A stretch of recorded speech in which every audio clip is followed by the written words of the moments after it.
This episode of Thinking Tackle is in association with Daiwa Linear BR Reels.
Welcome to the Thinking Tackle Guide to Holiday Carp Fishing.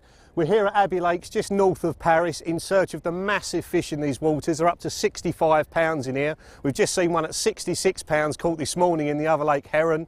I'm fishing fox, which is dominated by bait boats, but I'm going to fish traditional English style with a spot and everything. And what we're going to do in the next few shows is talk you through all the tips that we use on these kind of waters to fool these wary fish. Because a lot of people come to France and think the fish are going to be climbing up the line, but that is not the case. These lakes are getting fished by 15 to 20 anglers every single day of the week, right the way through from the spring right through to the autumn. So the fish are very cute and you have to fish properly to get loads of bites. And the first tip I'm going to show you is just to put a little bit of bait out before you cast your rigs out. Now what I've done is put out a load of bait earlier on, probably 3 or 4 hours ago, and not fished on top of it because no bites are coming during the day at the moment. I've just left the swim with no lines in it at all. The fish can pass over that bait, they can have a little feed, and there's no line in there to scare them away. But if they're out there now feeding on the bottom and I cast rigs straight on top of them, I can scare them away. So I'm just going to put one spodful over each of the rods,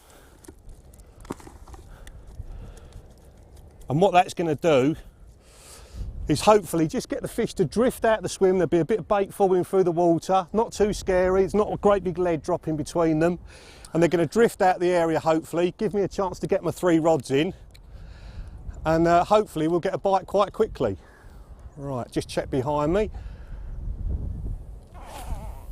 Out she goes.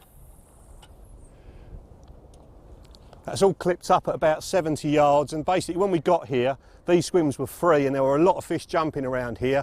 I've got a lot of weed going out from the bank, probably 50 yards of weed, so I'm fishing just about 20 yards past it, and we're going to show you how to tackle the weed as well, because I've already lost a couple of fish where they've weeded me up, so I've adjusted things around to get over that. I managed to catch a 32 pounder yesterday afternoon, which was really good, a lovely common.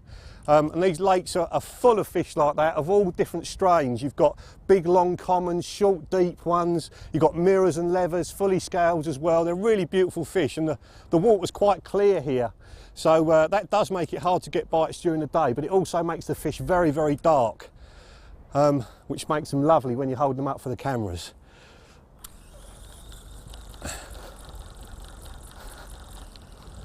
Okay, now that's just enough bait just to scare the fish away. I'm not trying to feed them, I'm literally just trying to get them away from the area before I get the rigs out. So that can go down there out of the way. And then my rods are already set up, they're already clipped up at the range. So this one is the left, that's the right hand rod. And we're going to talk you through the rigs and everything obviously later on in the show. But I got my bite yesterday in about an hour's time at about 6 o'clock. So I'm keen to get these out here. I'm just going to wet the eyes of the rod just so the cast goes out nice and smooth. And I've already lined this up with markers on the far bank, so I know what to cast at. The lines are clipped at the right distance, so as long as it hits the clip, I'm landing bang on top of my bait.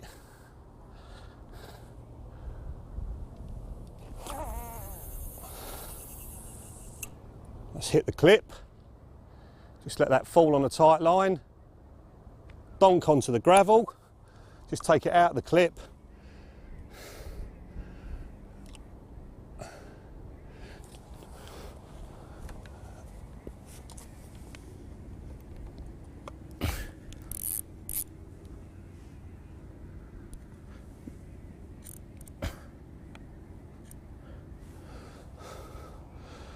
Right, and I'll just let the line settle on that rod.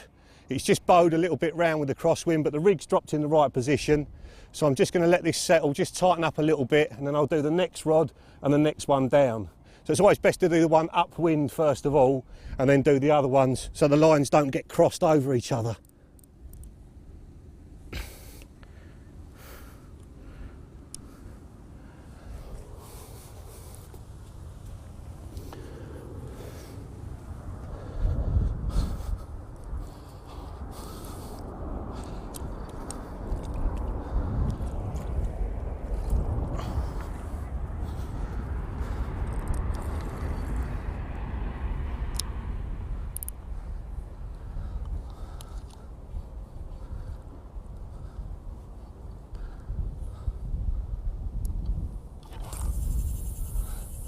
Out she goes, hits the clip, that's landed in just the right spot, donk on the bottom. Now these rods are only being fished literally probably 6 feet apart each rig. I've got all the bait in one area and I'm trying to draw the fish into me rather than having one rod over there, one rod over there. It's fairly flat on the bottom out there, so I'm basically using the bait as the feature. So I've put maybe 20 or 30 spodfuls out, and I'm not going to put any more out unless I get a couple of bites off of it, but I've got the spod clips up at the right range as you've seen, so if I get bites during the night I can always put some more bait out. And that's another thing a lot of people don't bother with on these sort of venues. They get a couple of bites during the night and they don't put any more bait out, and the fish have eaten all the bait and off they go somewhere else. So if I've had a couple of fish I'll always put more bait out to try and keep them in the area. So that one's gone out lovely.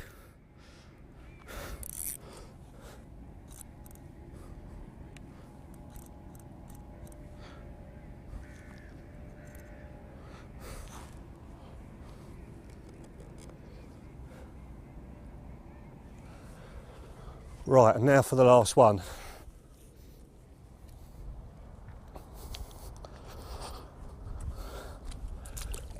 I'm very lucky in this swim. I've got a big line of poplar trees on the far bank and I'm basically fishing 4 trees down, 8 trees down and 12 trees down that line. So at night, if I have to recast these rods again, I know the left-hand rod is 12 trees down, so I can count that in the night and aim straight at that and go back out on the spot again. So let's hope this one hits the clip.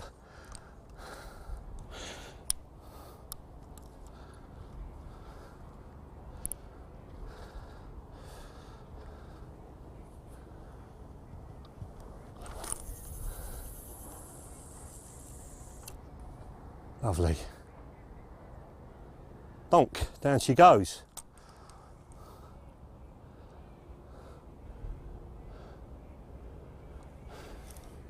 And there we go, we're angling for the night. I'm not going to do anything else unless I get a bite. Now Adam's actually on Heron Lake, which is behind us. That's the lake that did the 66 pounder this morning. And I showed him the pictures on my camera and he's moved from over there straight onto Heron, which is another thing very few people do on these waters. They stay one swim, they bivvy up, they've got everything in the kitchen sink with them, and if there's fish getting caught elsewhere they're not prepared to move, which I think is a mistake. So we're going to go around and see Adam now and he's going to talk you through his swim and where he's putting his baits.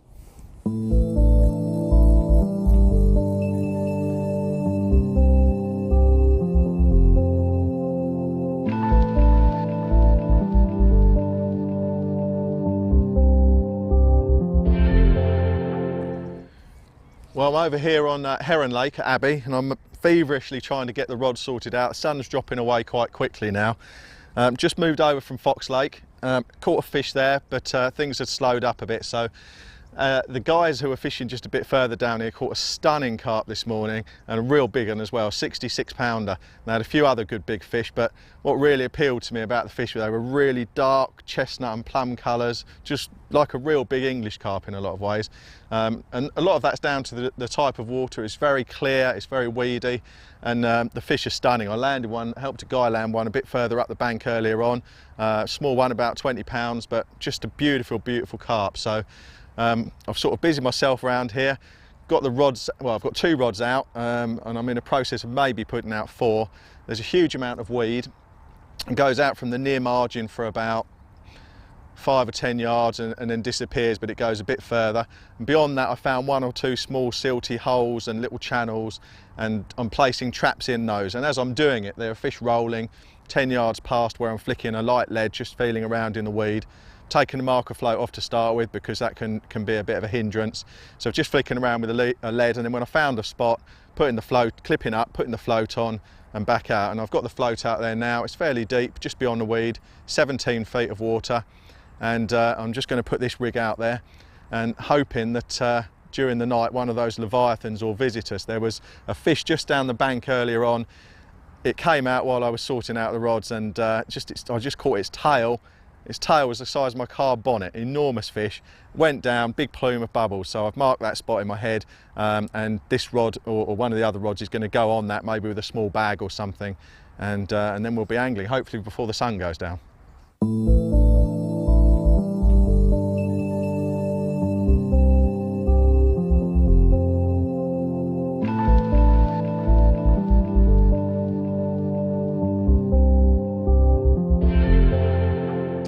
Right, I've had a total night of carp insomnia. Unfortunately, it didn't result in any fish on the bank. I've been up, walking about, casting to fish all through the middle of the night up till 4 o'clock this morning, and they've been very active, rolling everywhere, but I've failed to get a bite. Although, to be fair, nobody else has had a bite either. The fish are very active, but for some reason, they're not really feeding very heavily. And my usual sort of bench ground bait that I use in bags is this sort of mix of Blitz ground bait and some Voodoo ground bait from Bait Tech, mixed with the ever reliable activator from Mainline. That works for me everywhere I go. Fantastic. But last night it failed to elicit a response. So I've gone round and poached some ingredients from Dan, and I'm trying to make up a more potent, more fishy, stinky mix with lots of oil. We've got very high air pressure, and the fish, we think, are spending a lot of time off bottom. And we can't really fish stick rigs because the weed's so thick we just won't land them. So I'm trying to put together a really oily, stinky mix with a few different things, which I'll show you now. So there's a column of attraction coming up through the water all the time. So I'm going to start off with my favourite ground bait at the moment, which is the aforementioned Blitz mix from Hinders. Really spicy, fishy and meaty. It's got a bit of pellet in there as well, some small fish meal pellets. So I'll put in a good layer of that to start with. Break up the lumps. And I'm going to add some tuna. Something I haven't used a great deal, but I've seen the results that Dan and the others have been getting on it. Fish are definitely loving it, so I'm going to put in 3 tins of that, complete with the brine. Like I say, I want as much stink and attraction coming up through the water as possible. So I'm making a nice mess in there. Give it a real good mix up. Because of the pellet in the Blitz mix, it will continue to absorb the moisture from the brine over a period of time, so the consistency of this will change. And we want to get it fairly dry because we will be fishing it in bags. So obviously we don't want it really wet and moist. So we've got something like that. Lots of fibrous flesh in there, starting to look really good already. And to that, I'm going to add another one of the boys' secret weapons, which are these tiny bloodworm pellets from Sticky Baits. I'm going to put in a small amount of those. Not really used them myself, but again, they've been getting great results on them for a long time. So put in a few handfuls of those.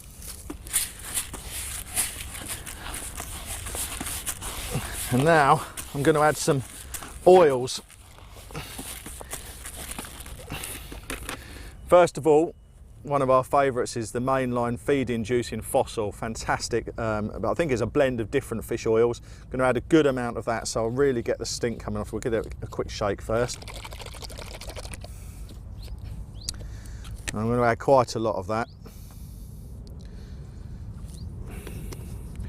Rubber gloves would be good, but I haven't got any, so let's get stuck in. The oil again will help to prevent any of the moisture attacking the PVA bag from the moisture of the brine. As you can see, we're getting a lovely mix in here now. Now, I'm going to add something now, which I don't know if is going to make a difference or not, but Dan is friends with a top chef, and he's got him to knock up this oil, which is a very special reduction of a few different seafood things. Smells fantastic, as yet untrialed. Dan's called it Project One, so I'm going to add some of this, and again, as you can see, it's very nice and oily, so it'll help to achieve this stimulating cloud that I'm trying to get. So lovely. I'm going to put in a good dollop of that. Nice to use something that you know the fish won't have come across before, and yeah, very, very nice. So we'll give that a good mix. Now the consistency, as I said earlier, of this will change, and it will become a bit stiffer and a bit drier, but at the moment you can see absolutely wonderful, fibrous, fishy, very, very oily mix. And we'll just leave that for 20 minutes or so, see how it, once the oils and so on soak into the pellet, see how the consistency changes, sorry. Then we may add one or two other things just to smooth it out, but that's what I'm going to go in with tonight, and I'm going to cast bags of that where I see the fish rolling, and well, they'll certainly know it's there.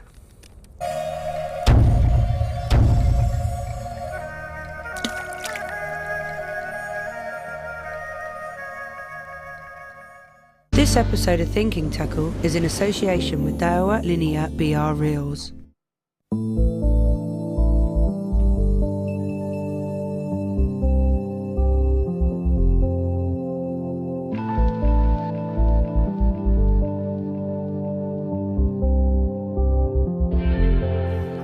That is at least 35 pounds of common carp, and the night is still young. We're going to put this one in the carp sack till the morning, and I think we'll weigh him before we do, and then we'll show you him in the morning so you can see all these beautiful colours. But what about that for a start to the evening? So we're going to show you this fantastic common that ended up being 35.14 last night. But before we do, I just want to talk you through sacking techniques, because we've been allowed to sack the fish on Abbey because we're doing the filming. And if you're allowed to sack fish, there's a few things that you should definitely do, and a few things you should definitely not do. Now, the first one is have the fish out in really deep water. So I've got a really long extension cord there on my sack, so it'll go out a long way.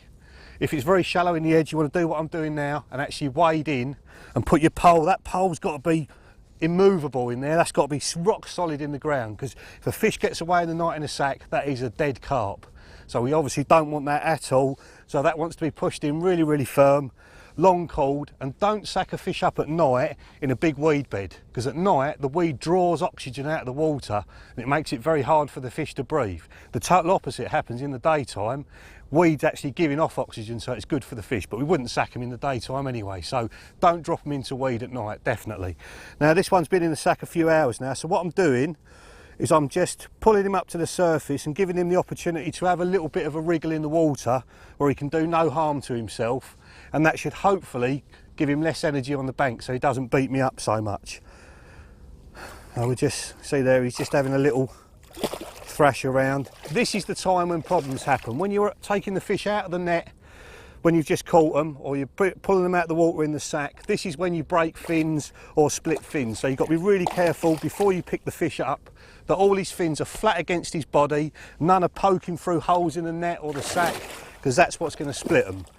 So we'll just give him a few more minutes to thrash around. One other really important thing when you're actually first putting the fish in the sack, obviously you want to get a sack that's got loads of holes in it and is much bigger than the fish you're going to put in there. And when you put it out in the lake, make sure it's upright. Make sure it's not listing to the side, rolling over on its side. Yeah, make sure it's upright, its gills are going, its mouth's extending so you can see water moving through its gills, and it should just sink down to the bottom and just stay nice and upright the whole time. If it's listing over to the side time and time again, take him out the sack, hold him in the water, maybe do one picture in the water, make sure he regains his strength, and allow him to swim off strongly. Don't sack up a fish that's listing over and listing over, because they're obviously distressed, and putting them in the sack is going to make matters worse. So this one's about ready to come out now, and I'm going to pick him up like I would pick up, there we go. So all his fins are nice and flat. I'm just going to pick him up like I would do. Oh, getting covered in water.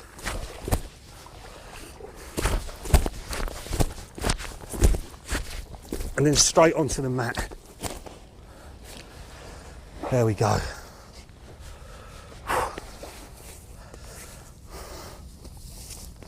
Now if you wanted to, you could actually take the mat down to the water, drop him onto the mat, and then carry him up on the mat as well if you wanted to. Let's get his tail out first.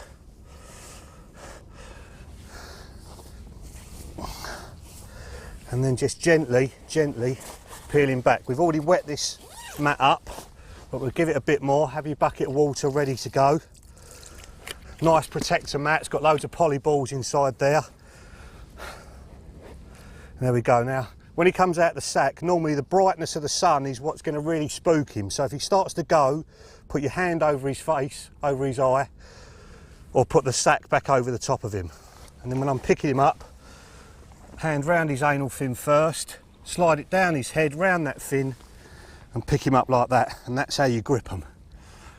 And if he starts to flip like that, I'll just roll him back onto my forearms, and then right him up again, and there he is. 35 pounds, 14 ounces of pristine French common carp. Absolutely splendid, a bar of gold. Wicked. And he's not even going to flip now either. Sometimes you can feel them tense up. I can see his tail going a little bit there. You can feel them tense up. If they do, just roll them back onto your forearms, nice and close to the mat, and let them wriggle, and then you can hold them back up again. See there, he's just flicking a little bit. You can see that in his tail. And lift him up again for your pictures, and we're away. What a stunner. Oh, and there he is, the bar of gold. Look at that. An absolute beastie. Wicked. Right, let's get him back, get another one. I know Adam's had one round the corner last night that's apparently got great big scales on it like apple slices, so we'll send you around there onto Heron Lake and see what Adam's had. Thank you very much, my love. Au revoir, and we'll see you when you're bigger. Off you go. What a beast. Pucker. This whole margin of the area that I'm fishing, and indeed the margins of the whole lake, are just covered with microscopic little snails. All of these black dots that you can see, I've picked some out here, are baby snails. And that kind of environment is perfect for growing big, jet black carp, and totally different to the ones you've seen in the lake just now. I'm going to get one out. I caught a small one for you, not big, but he's a real pearler, so we'll have a look.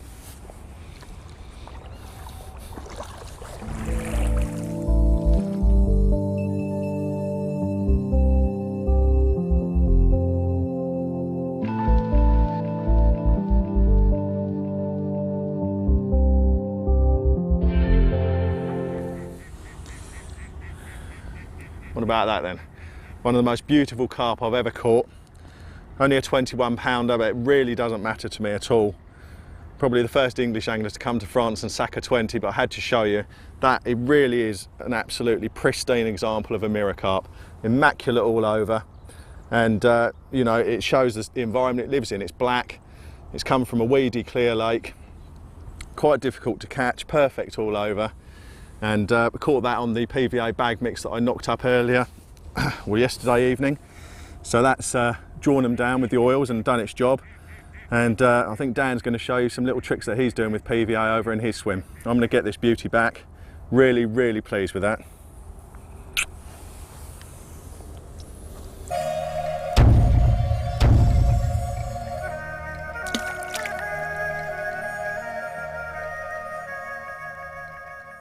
This episode of Thinking Tackle is in association with Daiwa Linear BR Reels. What we're going to do now is have a look at my stick mixes, because even though I've swapped over to using the remote control boat, I'm still putting a PVA stick on there because I put so much importance in having just a little bit of food around the hook bait. So this is the first one. It's my sort of fishy mix. It's the one that if you've seen Thinking Tackle before, you've probably seen it in some of the other shows. We've got flake tuna in there, just straight out of the tin, just tuna in brine. All the way through the year I use it in brine rather than in oil. I think it's more readily acceptable to the fish when it's in brine. And to that I've added some salt to enhance the flavour, and also some chilli powder to spice it up a little bit because fish love spicy things. And then to that I've added some bloodworm pellets that again I put a lot of faith in. And also to that I've added some Blitz ground bait, which is very, very oily ground bait that's got little tiny pellets in it as well. And then give that a good old mix up. Now this has been done for a little while now, and it's sort of moist but not wet, so it's not going to melt the PVA. If you look at these PVA sticks that I've done there, they've been done up a good few hours now, and it's not actually melted the PVA bag. The oil soaked into the PVA a little bit, so that's going to extend the melt time. So if you wanted to put that out on the bottom, it's probably going to take 10-15 minutes to melt like that. If I make one straight away, which is what I'm going to do now, it'll probably only take 30 seconds to melt. So just showing you how to do it with this long chuck stick. It's called long chuck because it's very, very thin, so you can chuck it a long way. And all I'm doing is just scooping it up against the side of the tub. Most people try and pick it up and put it in the end, which is the first mistake. And then the plunger goes down the end, really compress it down there. And then I'm just going to push that out the end like that. Take the plunger out of the way. Pull off plenty of PVA, it's another thing people do wrong. And then just tie it in a simple granny knot, and then pull in the PVA. I'll just pull the knot down onto the top of the bag like that to get it nice and tight, and then do a second granny knot so the two are fairly close together. Another fish over my spot there, and then all I'm doing is just cutting between the two, and that's it. And that's going to form a lovely little patch of bait just around the hook bait. It's going to cover the hook so the fish are not going to see the hook for one, but most importantly it's going to give a nice bit of smell around the hook bait, just to add a little bit of pulling power. Because we've noticed when we've been doing underwater film with the remote control boats, that even if you drop the bait on, or drop the rig on a really slack line, the actual drag of the line pulls the rig slightly away from the bait. So the bait will drop there and the rig might drop there. So having a little bit around the hook is an ideal thing because it's drawing the fish back towards the hook bait. And then my second mix is what I call my vegetable mix. That's that one. Now all that is some of the hemp out of my mix, some of the party mix that I've been using as well. You can see there's a grain of maize in there, and I've just added to that more and more tiger nut stick mix. It's a really creamy stick mix. So again, it's just, if I squeeze that together, it's sort of like a ground bait. It's sort of moist but not wet, so it's not going to melt the bag. And again, I've got some sticks I made up earlier on, and I'd fish that one with a vegetable hook bait like maize or a tiger nut if you can use them, or a peanut, something like that, or even a couple of bits of plastic corn as well. And that's a completely different smell. If I put those together, that's a completely different smell from the other one. That one's fishy. I'd use one of my little bloodworm dumbbells or a boilie with that one, and that one is vegetable. So two completely different signals, and just by having one of those on, you can definitely get extra bites.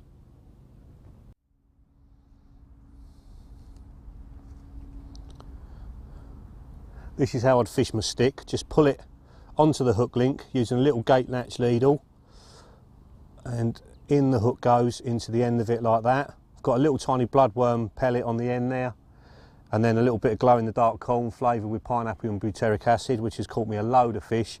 That's how I'd fish that over the top of the spod mix. I started off spodding on this session, but I've gone on to using the boat because everybody uses them, and I'm a bit concerned that the splash of the spod and the splash of casting is actually spooking the fish away. So let's show you my preferred spod stroke bait boat mix. It's exactly the same, doesn't matter where I'm actually fishing. That's the stuff in there, that lovely munger as we call it. Now in that you've got some party mix and also some chili hemp mixed together. Two fantastic batches of particle. Superb combination that is. Caught loads of fish on that absolutely everywhere. And to that I've added chopped boilie, and then also a tin of corn, just standard corn straight out of the supermarket will do. And then a couple of tins of tuna fish. Out of the Carp absolutely love tuna, again in brine. Mix all that up, and to that I've added quite a lot of salt and also some chili powder as well to spice it up and enhance all the flavours as well. That's a really good tip. Adding salt and chili powder, you're like seasoning your bait. just like you'd season your dinner, put pepper on it. Pepper's actually another good additive to go in there. Just crack black pepper straight into it, and you're just increasing the flavour, just like you do on your dinner. So that's the mix that we've got there.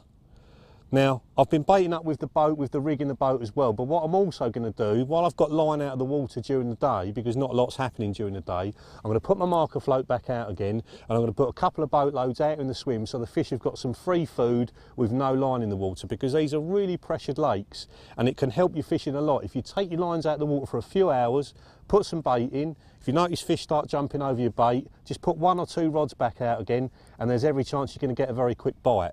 People on these type of lakes are obsessed with having their rods out all the time, and it's worth resting the swim every now and again, especially when the light's as bright as this.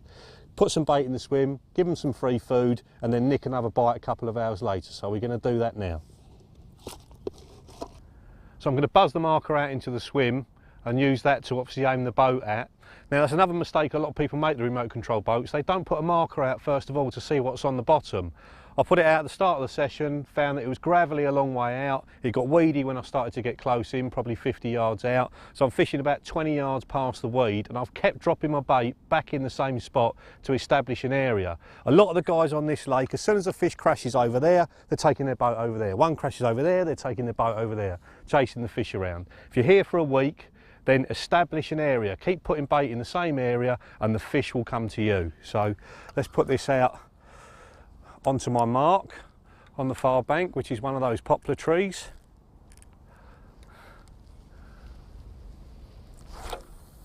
Out she goes.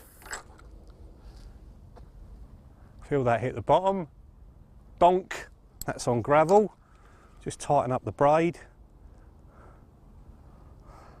I don't know if you can see there, but I've even got the marker rod marked at the right distance. I've got a little tiny bit of yellow tape on there just in front of the reel, so I know that's the right distance. So if it comes out of the line clip in the night, I know where to go to. And then I'm just going to let some line out on the reel. 1, 2, 3, 4, 5, 6, 7, 8, 9, 10, 11.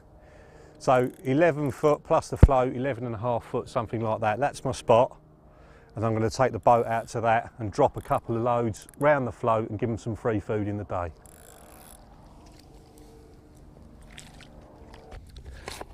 So we're going to give it a fair amount of bait out there. And I'm going to try and do it while the boat's moving to actually get the bait to drop in a little bit of a line,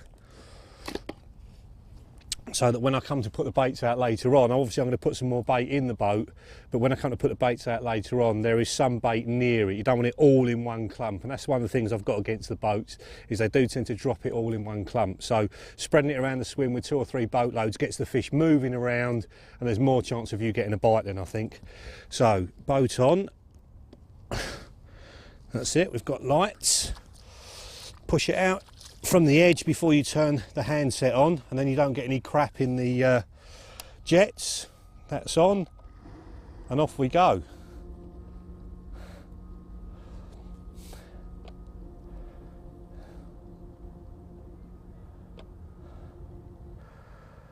Right, so we're getting close to where it's going to be, up level with the marker. Get the boat going so it's actually speeding, and then drop. And away she goes. And the lights on the boat will actually flash to say that it's dropped.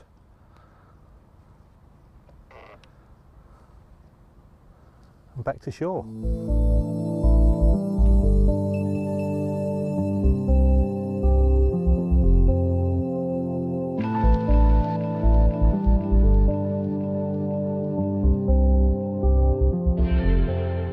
Well, we are round in Mr. Hamidi's swim. He's slipped in the swim next to me. Is there still a fish on there, Hamid? There is, mate, yeah. But there's a bit of a big ball of weed. Ball of mess. And this rod as well. Are you sure there's a fish on there? Yeah, mate, yeah. I felt it kicking. It's just in this ball of weed. It's been coming pretty steadily, but... Okay.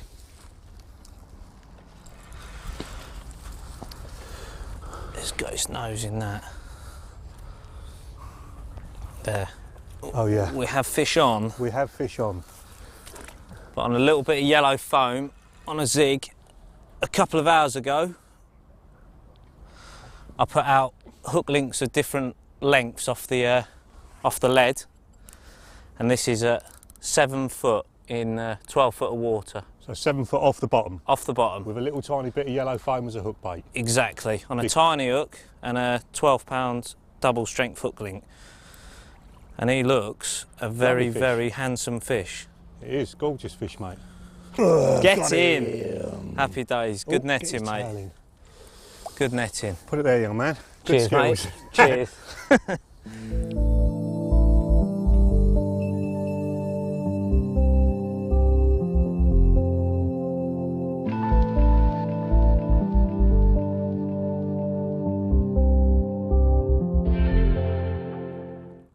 Look at that, 28 pounds of absolute gold, apple slice scaling.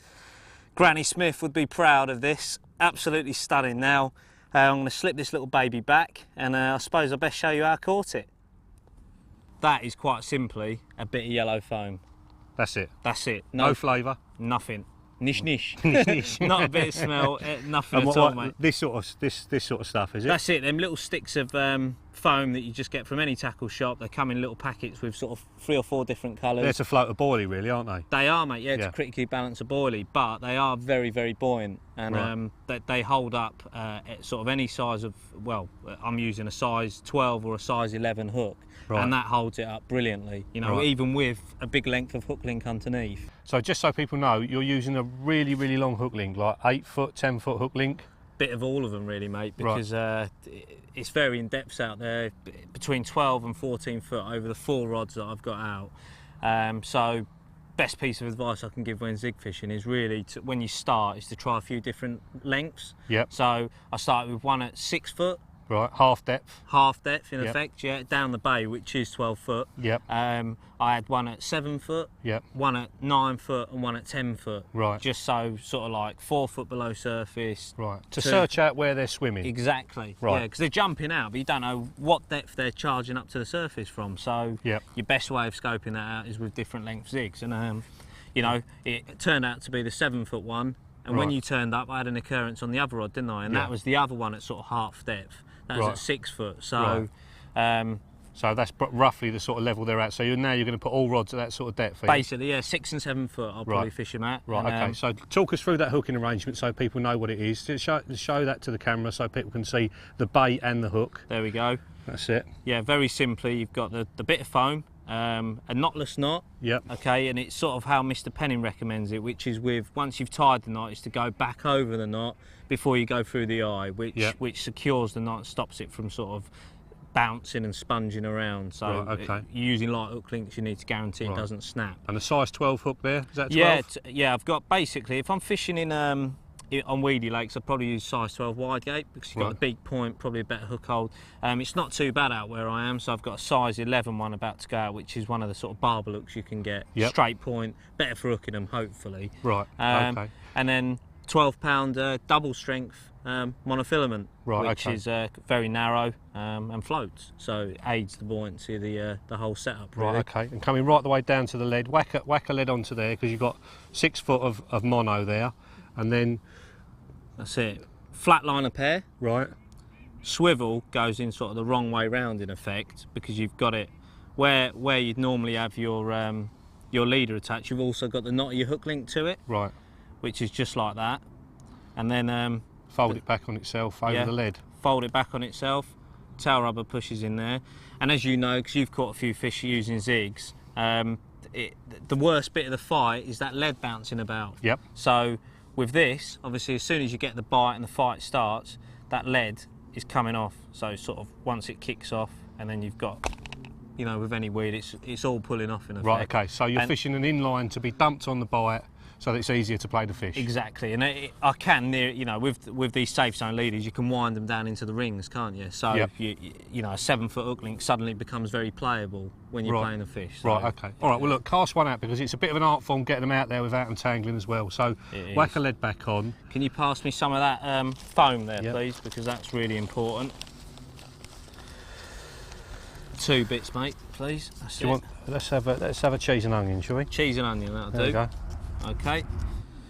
Right, so 1 piece with the hook in it, okay? Then I'm going to lick that and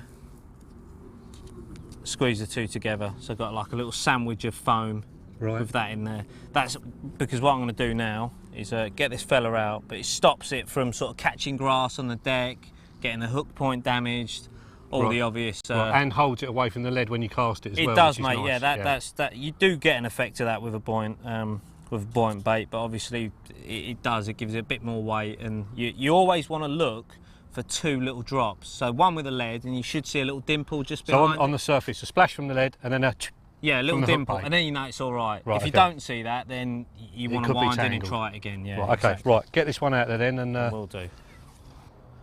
Right. So I'm just going to swing the foam out so I can just get a drop on a bit of clean grass, preferably. Yeah. Got him. And then get in position. I've got a nice drop on the lead, and I can simply give it one of them. There you go. Got two drops. Two little splashes. Yeah. The foam was on the surface, and then the lead disappeared with it and dragged it all under. So that's it's not tangled. That's perfect, mate. That's perfect. Excellent. And just where a fish rolled about 10 seconds ago. Won't be long then. Let's hope not. Right, well that is our guide to zig rig fishing. If it's not happening on the bottom, fish off the bottom. There's loads of people fishing here today and no one's had a run. And Ali's had the only bite fishing 6 or 7 feet off the bottom in 12 feet of water. So don't sit behind motionless rods, try new things, keep working at it, and I'm sure you'll get success. We are into another zig rig caught, or hooked, shall I say, carp. Right, Carl, we're getting close, mate.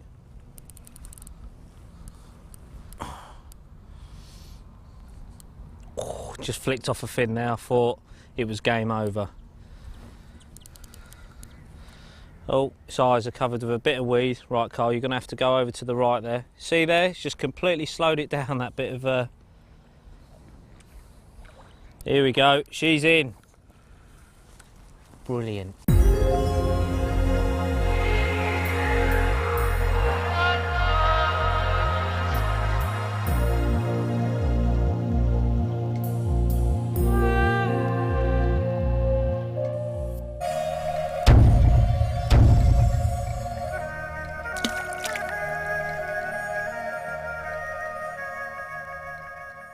This episode of Thinking Tackle is in association with Daiwa Linear BR Reels.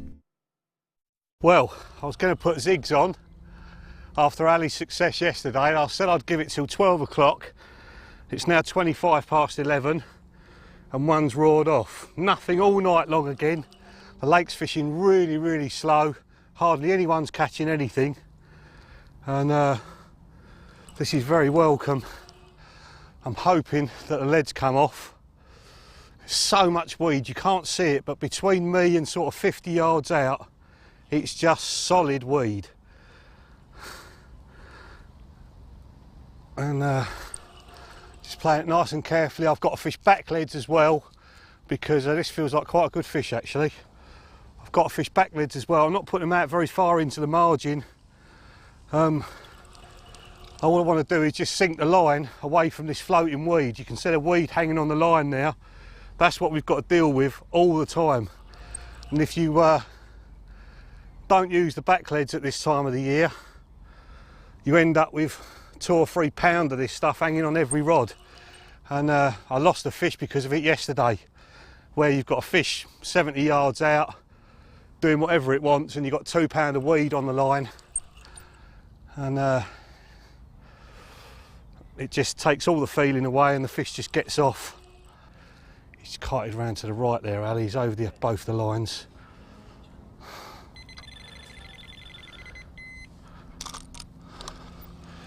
I think he might be through that line now. Just open that bail arm, Ali. Just leave it on the rest and open the bail arm, mate. Another little tip for you. I've picked up the right hand rod with this because the back leads are only just down there, only not to sink the line but just to keep it away from the weed. There's the fish right out there, out long, about 10-15 yards out. Oh, he's really twisting and turning. He's properly fighting this carp.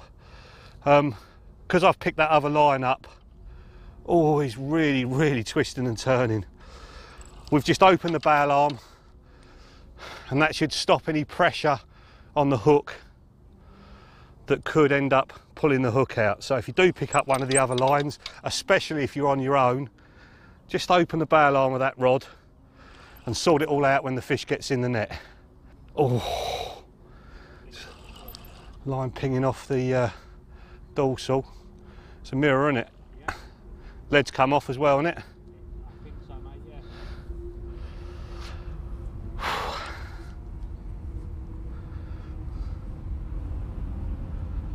Now this was actually the rod that went out slightly shorter than the other ones, funnily enough.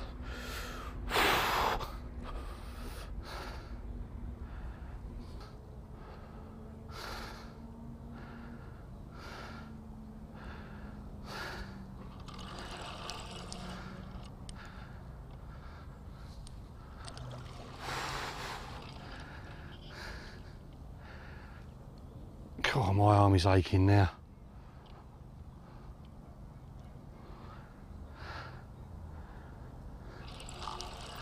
Come on, baby.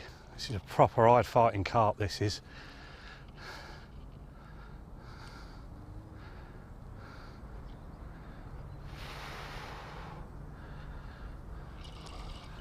Yes.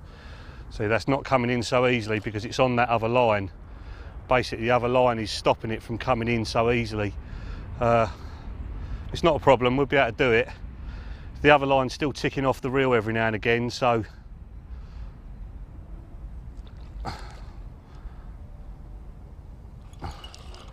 it's coming gradually. It's gradually coming.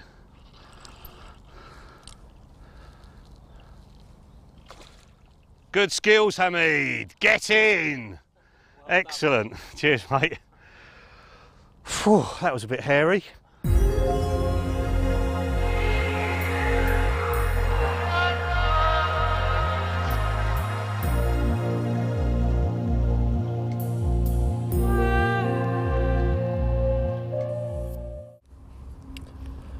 Well, ladies and gentlemen, how about that to end the show?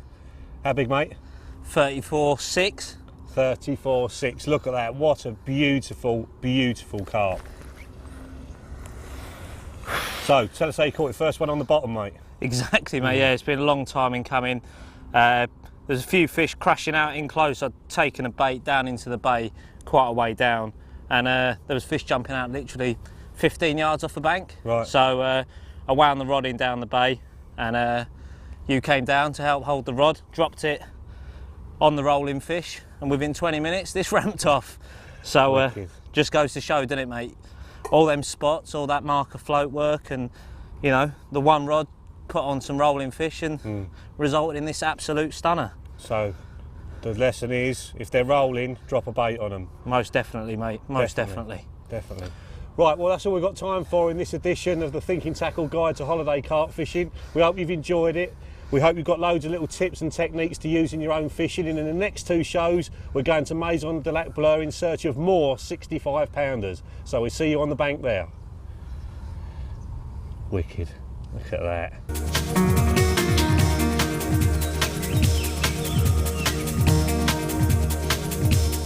For a chance to see more of the underwater footage shown in this series, check out the state-of-the-art underwater carp fishing series, available from all good tackle shops.